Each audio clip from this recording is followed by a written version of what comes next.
Assalamualaikum and good morning everyone. For today's discussion, we will talk about the human senses organ. So, at the end of the lesson, you will be described the part and function of the senses organ of the human body. Ano-ano nga ba yung mga parts, other functions, and the senses of organ of the human body? Number 2, enumerate what are the 5 human senses organ. So, ano-ano nga ba itong 5 sense of organ? Senses of organ. And number 3 ay emphasize the importance of the 5 senses and their functions. Of course, malalaman natin kung gaano ka-importante ang 5 senses of organ. Pero bago yan, hindi kami papayag na magsimula tayo na wala tayong energy. Kaya, hinihingganin namin tayo na kumain-ina tayo at gayahin ang ating ipapakita. Okay.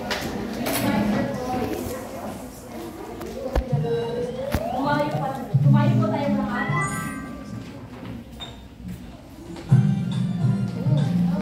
kung sino po ang hindi namin makikita ay na hindi mag-participate ay kami. Point to your nose. Point to your mouth. Point to your ear.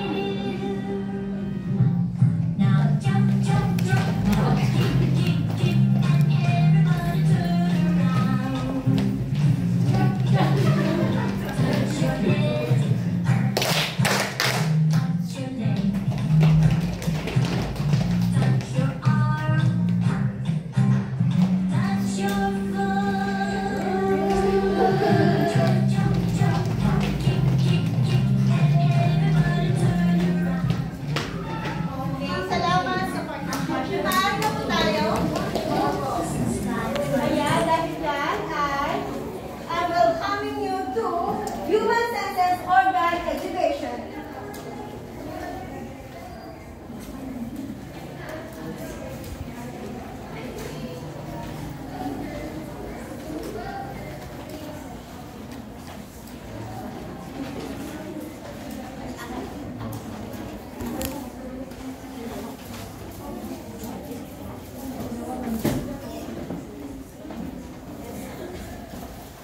Good afternoon. I am Abdul Karim Mbote, your curator for today's exhibit about the sense of sight. So, have you ever wondered ano yung purpose ng sight? So, sight is actually the one who is responsible for us to capture images or for us to see images. So, what is the organ that is responsible for the sense of sight? The eye is the organ that is responsible for the sense of sight. Now, let's discover the sense of sight. As we can see here, there are different eyes here, and then ito yung part na to. Ito yung part na to is tinatawag natin ito na cornea. At the back of the cornea is tinatawag natin ito na pupil, iris, and also yung lens. Ito naman yung retina, itong sa pinakadulo yung retina. So have you ever wondered how eyes see the world? So nakakakita tayo through light. The light will reflect on the images and then magre-reflect siya sa cornea mo, at the same time is dadaan siya sa pupil at saka sa lens, then papasok siya sa sa retina natin. So sa pagpasok siya sa retina is naka-upside down siya, naka-upside down yung image. So we see image in upside down. So pagpapasok na naman yun sa optic nerve, which is yun yung nagko-correct ng images, which is yun yung tinatanggal yung pagka-upside down ng pagkakita natin ng images, and then nakakita tayo ng normal. That's why ang responsible sa pagpapakita natin ng normal is yung optic nerve. Now we have here some activities here ay provide namin to some selected students. So mabilis lang to, kindly write down kung ano yung nakikita mong number dito. Write down ang number na nakikita niyo.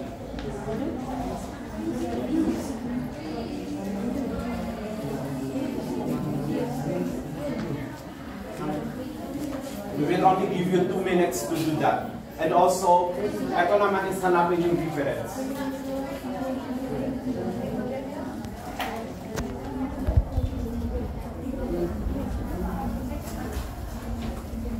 Hanapin din yung difference.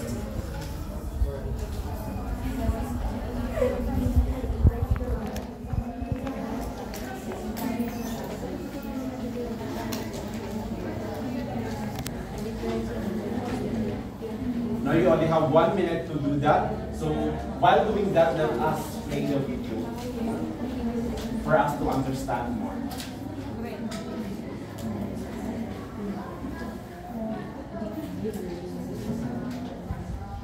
So ito yung tinatawag natin na iris. Yung sa iris is kapag madilim, is yung iris is pinapalaki niya yung pupil para makita natin yung light kasi madilim. So para pag lumaki yung pupil natin is nagiging clear yung light. And then kapag naman masyadong maliwanag is tumiliit yung pupil natin na responsible sa pagpapaliit is yung iris. That's why hindi tayo masyadong nasisilaw sa maliwanag.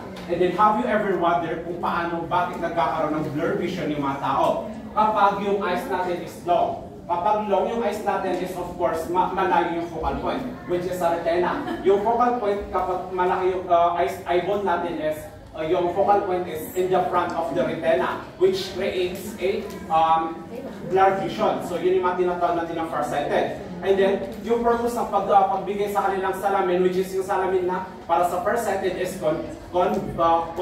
concave yung binibigay na salamin para sa mga farsighted kasi hindi wide niya yung images, yung light. Wide niya. Sa kapag na-wide yun is yung light is nasa exact, yung focal point is nasa exact retina. And then kapag naman mga nearsighted is maliit yung eyes nila, maliit yung eyeball nila, and then yung lumalagpas yung light sa retina, which is that's why binibigyan sila ng convex na salamin para makorek yung focal point ng images or yung light para nakakita sila ng normal. And then that's all for the sense of sight. You can keep yourself.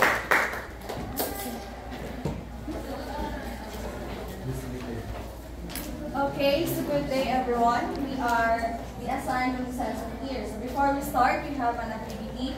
So who from group 2 who wants to answer the first question?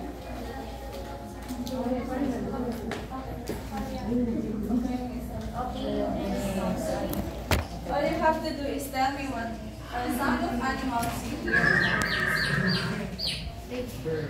Horse.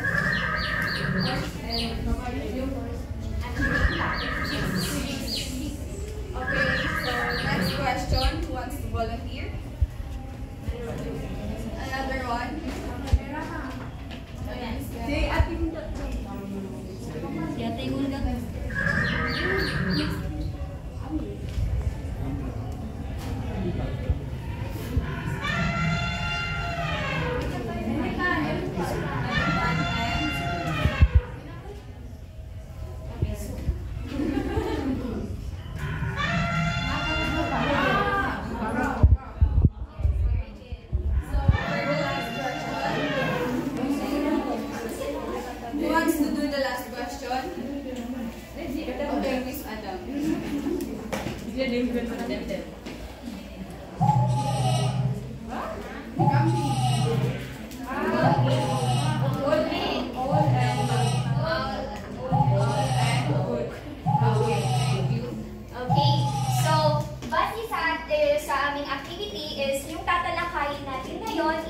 About ear or hearing, sense of hearing. So, tayo naman sigurong lahat meron tayong ear. So, the ear is responsible, yung organ yung ear is, this organ, yung function niya is yung para makarinig tayo. So, dito, sa ear, meron tayong mga parts. So, ano ba yung mga parts ng ear class?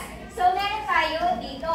So, the first part sa ating ear is yung ating outer ear. So, this is the outer ear. Tapos, the outer ear, dito yung mag-collect ng sounds, which is yung sound waves, magta-travel siya into the air canal. So, ito yung air canal fast. Tapos, after that, i-absorb siya ng ating eardrum. So, dito sa eardrum, pagkatapos ng eardrum is magbabibrate yung eardrum natin. Tapos, dito siya sa ating, dadaan siya sa ating middle ear. So, dito sa middle ear, meron tayo dito mga parts. So, what are these parts class? So, yung parts dito ay meron tayo malleus or yung tinatawag nating hammer. And then, hindi yung hammer na pako ha. Then, ingos, which is tinatawag ding angle, and then stips, which is also stirrup. And then, dito dumadaan yung ear. So, kinokolekta niya yung ear from the outer ear to the inner ear. So, ito yung function ng ating middle ear. Tapos, after that, mapupunta na yung sound waves sa ating inner ear. So, dito yung inner ear class. Dito na yung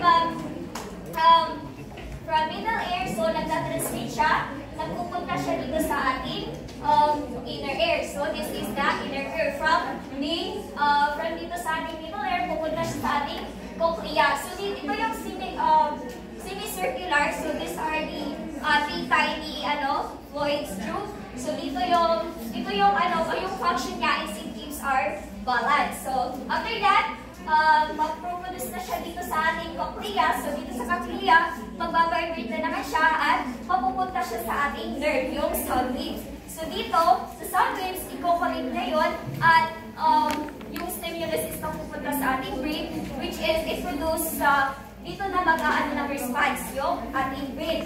So, dito, madidistinguish na natin yung kung ano yung na-hear natin from surrounds us. So, this is how air works. Kaya tayo nakakadiligtas. So, paano ba natin ito maaalagaan ang ating ear class? So, maalagaan natin ito, how? Okay, Miss, can you tell me how to take care of your ear?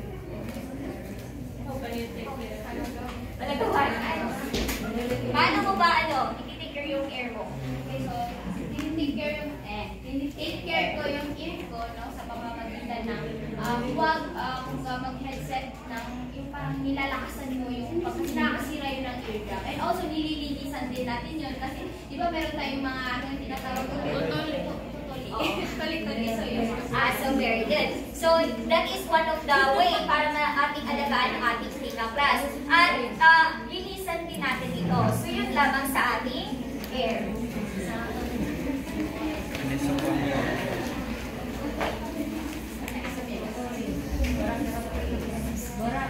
Assalamualaikum warahmatullahi wabarakatuh. And now, let us proceed to the nose. So, the nose is the part of the woman's senses organ. So, glass. Sometimes did you smell something like that? Yes. Or good? Yes. Is this because of our Nose. And nose makes us smell. Yes. So, there are receptors in the nose that are stimulated by the odor. Like for instance, perfume or vegetables and so on. So, how odor reach your nose? Paano daw natin naamoy yung mga odor? So, odor or smell produced by perfume. Kunwari, yung perfume, pag nag-spray ka dyan dyan na yun, that's the time that it stimulates the smell receptors along with the nasal. So, the nasal cavity is the internal part of our nose. And then, the stimulus is carried to the brain by the olfactory nerve and it is interpreted. Pag nag-spray ka dyan ng perfume, is that the time na magkakaroon ka ng olfactory nerve, which is yung olfactory nerve is that serve as the responses. So, that's the time na magre-response tayo doon sa amoy na yun. Or yung amoy na yun is, kunwari, is mabaho or mabango. So, let's proceed to our activity. For the short activity, pick the name, kahit lang, for the group 1, si Miss Zuma and Miss Zuma.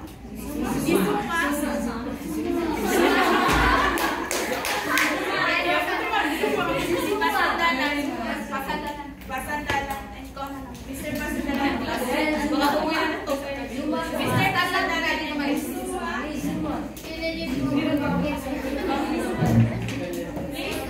Please, madali lang, front.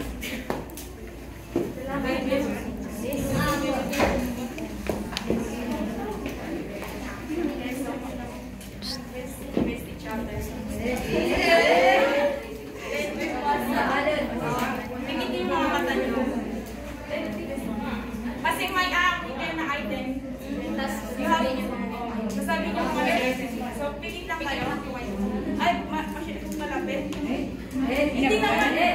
Ito lang. Ay, no, nakapikit kayo, kaya wala kayong makikita dito na. Nakapikit. Gusto mo pikit. Pikit. Dapat salad. This one.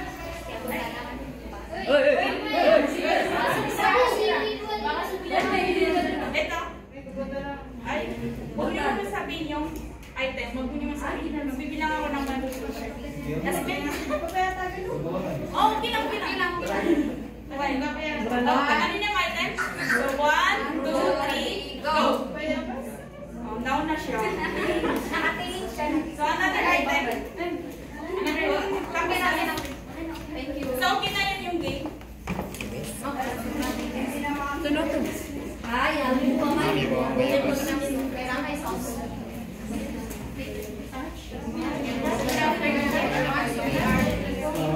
the skin is, did you know the skin is the largest organ of our body? The skin is, serves as the protective barrier of our body. And also the skin is, it protects us from the harmful sensations or substances, and also even germs. So it enables us to detect the sensation, pressure, temperature, and also the pain. So these are called the receptors. So ang receptors na yun is na-detect niya yung stimuli. So one of the example is pag kinurot kayo ng parents nyo, so ano yung nafe-feel nyo? Di ba pain? Ang tawag doon is pain receptors. So example din is pag nakakahawag kayo ng mainit or malamig na tubig is ano yung nafe-feel nyo? Di ba pa? Temperature. So ang tawag doon is temperature receptors. So we have here the, as you can see sa video, meron tayo dito. Okay, dito na lang muna. Meron tayong 3 layers of the skin, which is the epidermis, dermis, or the subcutaneous tissue, or what we call hypodermis. So, ang epidermis is, it protects, siya yung top layer of this skin. And, na pinoprotect niya, parang siya, nag-act siya as the protective barrier of the skin. So, parang, parang di-protect niya yung skin from the germs. And also the dermis. Si dermis naman, ang ginagawa niya is parang siya yung nag-formulate ng temperature and also the sweating. And also siya yung nag-detect ng mga tinatouch mo, which is yung mga rough and also the mga soft and the temperature. So mamaya may game tayo dyan na doon natin ma-feel kung ano nga ba yung sinasabi ko dito. So lastly, hypodermis or the subcutaneous tissue. Ang hypodermis naman is siya yung parang bottom layer of the skin, kasi yung dermis is the middle layer of the skin. So ang last is the hypodermis is the bottom layer of the skin, which is ang pinoprotect naman niya is yung mga muscle and also the bones. Kasi siya is parang siyang fatty. So, yan, pinoprotect niya is yung bones and also the muscle to protect us from the injuries from the, injuries. So, saan nga ba made up ang skin? Did you know kung saan made up ang skin? Tissues. Yes, tissues, minerals, water, and also the proteins. Yes. So, sino yung gusto, mayroon kami dito nilihan ng games na, sino yung gusto Sali ko, dapat tayo na daw. Sa'yo nga na. Dalawa. Sige. Sige, Juan. Dito kayo. May lalagay akong dito. Hulaan nyo kung is it rough, hard, smooth, or soft. And then, sasabihin nyo kung anong bagay yun. Okay? David, yeah? Yes. Ano yun? Yo. Close your eyes. Close your eyes. Or, ano na? David, Pwede.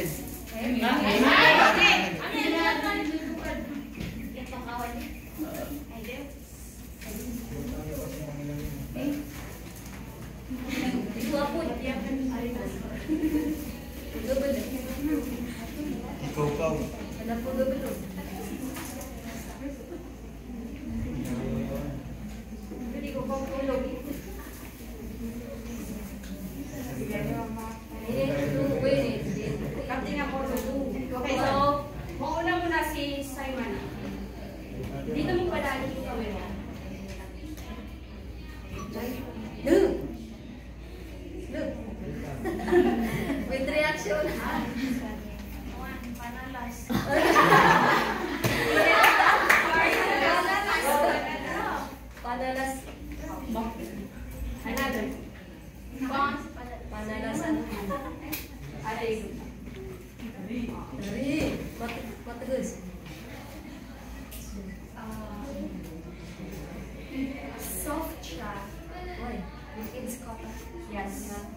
nakahawakan natin, di ba? So, yun yung function ng ating mga skin or ating sense of touch.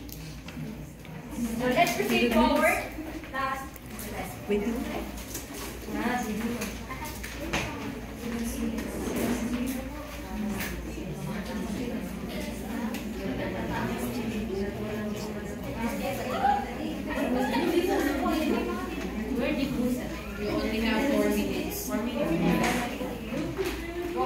Hello everyone, and here we are in the sense of taste, or should I say, the taste receptor can detect the receptors. Kung sa smell, may receptor sila, which is pain receptor, or so on and so forth.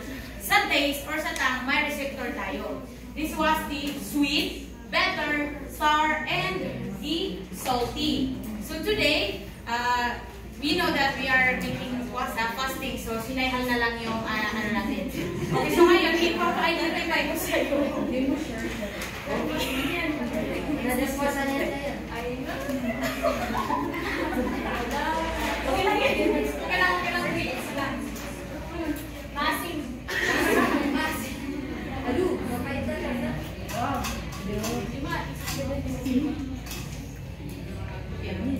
Sweet. Dami di mo. Uy, huwag mong damihan. Mapait. Okay, so pag pinag-combination mo yung dalawa, for example, the sweet and the chocolate, for example, that was called umami. Yung pinag-combine yung dalawang receptor or taste. Okay, so here ituturo ko sa inyo kung saan yung mga receptors. Here is the tongue, the actual tongue. Okay, here is the feather. Then this both side is the sour, yes, sour. This one here is the salty, and this one is the sweet. Pero there are many scientific say or words na hindi naman actually nag-ano dyan sa mga parts nila. Kasi pag nakakaano mo yan, na-diretso mo yung sense ng brain mo kung ano yung kinakain mo, diba? Just like what Naihal Luna, nung tinikman niya yung kalamansi, nasabi niya na maasim yun. At tinikman niya yung kape, nasabi niya na mapait. Okay, so what is the papillary? Ang papillary is the, what's this? Little buds. Buds is yung nakikita niyo yung dilay yung may mga buds dyan. Yes. Maliliit. Yung ganito. Parang Yung ganyan. This part is the lingual tonsil. And this part is the circumvallatory papillae. Yung mga papillae yan, sila yung nagde-detect kung ano yung test na yan. Yung papillae yan, ganyan sila eh. Pero sa kalagitnaan yan, nandyan si papillae kasi dinidetect niya yung kinakain mo. And that is the test. And to conclude, we have five senses. We have sense of sight. The responsible organ is the eye. Sense of smell. The responsible organ is the nose. Sense of touch. The responsible organ is the skin. Sense of taste. The responsible organ is the tongue. Sense of hearing. The responsible organ is the ear.